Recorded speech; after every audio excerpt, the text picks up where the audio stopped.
Second கொஷினை பார்த்தேன்டா, ஒரு பொருளின் மீது தாக்கும் இரு ஒருதள விசைகளின் பருமன்கள் 11 நியூட்டன் 5 நியூட்டன் ஆகும். பின்வரும் பெருமானங்களில் எந்த பெருமானம் விலையல் விசையின் பருமனுக்கு சமனாக இருக்க மாட்டாது? இந்த கேள்வியை பார்த்தேன்டா இது காவிகளோட விலையல் சம்மந்தப்பட்ட ஒரு கேள்வி.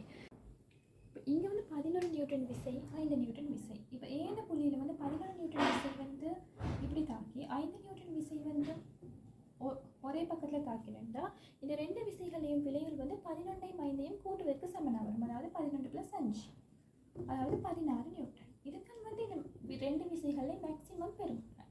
இதுவே இந்த ரெண்டு விசைகளையும் மினிமம் பெருமானம் எப்போ வரும்டா, ரெண்டு விசைகளும் எதிரெதிர் திசைகளை தாக்கணும்.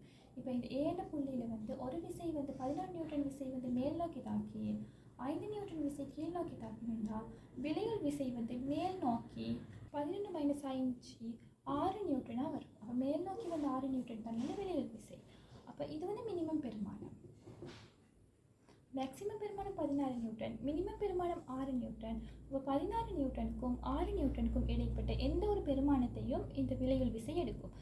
அப்படின்னா இந்த ஏ புள்ளியிலிருந்து நாங்கள் 5 நியூட்டன் விசையை 11 நியூட்டன் விசை அப்படியே வச்சுக்கொண்டு 5 நியூட்டன் விசையை நாங்கள் இந்த பக்கத்துக்கு எடுத்தோம். இந்த 5 நியூட்டன் விசையை ரொட்டேட் பண்ணி கீழே வரும்போது மினிமம் பெருமானத்தை எடுக்கும். அதில் இருந்து வேறு திசைகள் அதில் இருந்து திசை மாறி போகிற நேரம் அதுக்கு இடைப்பட்ட, அதாவது 16க்கும் 6க்கும் இடைப்பட்ட எந்த ஒரு பெருமானத்தையும் எடுக்கும். இப்போ இது ஷார்ட்டாக சொன்னா இந்த ரெண்டு விசைகளையும் விலைகள் 12 + 5க்கு சமனாக இருக்கலும், இல்லாட்டி அதை விட குறைந்த பெருமானமாக இருக்கலும், இல்லாட்டி 11 - 5க்கு சமனாக இருக்கலும், இல்லாட்டி அதை விட பெரிய பெருமானமாக இருக்கலும். அதாவது 16க்கும் 6க்கும் இடைப்பட்ட பெருமானம் 6ஆக இருக்கலும் 16ஆக இருக்கலும், இல்லாட்டி 6க்கும் 16க்கும் இடைப்பட்ட எந்த ஒரு பெருமானமாகவும் இருக்கலாம். அப்போ இங்கே ஃபர்ஸ்ட் ஆன்சர் பார்த்தோம்னா ஃபர்ஸ்ட் ஆன்சர் 16 நியூட்டன். அப்போ அதுதான் மேக்ஸிமம் பெருமானம். நம்ம ஃபர்ஸ்ட் ஆன்சர் சரி. செகண்ட் ஆன்சர் பார்த்தோம்னா செகண்ட் ஆன்சர் 9 நியூட்டன். அப்போ 16க்கும் 6க்கும் இடைப்பட்டதாக வரும். அப்போ செகண்ட் ஆன்சரும் சரி. தேர்ட் ஆன்சரை பார்த்தா 7 நியூட்டன், அதுவும் 16க்கும் 6க்கும் இடைப்பட்டதாக வரும். அப்போ தேர்ட் ஆன்சரும் சரி. ஃபோர்த் ஆன்சரை பார்த்தோம்னா 6 நியூட்டன். 6 நியூட்டன் என்பது இந்த ரெண்டு விசைகளையும் இழிவு பெருமானம், அதாவது மினிமம் பெருமானம். அப்போ 6 நியூட்டனும் சரி. ஃபிஃப்த் ஆன்சர் பார்த்தோன்னா ஃபிஃப்த் ஆன்சர் 5 நியூட்டன்.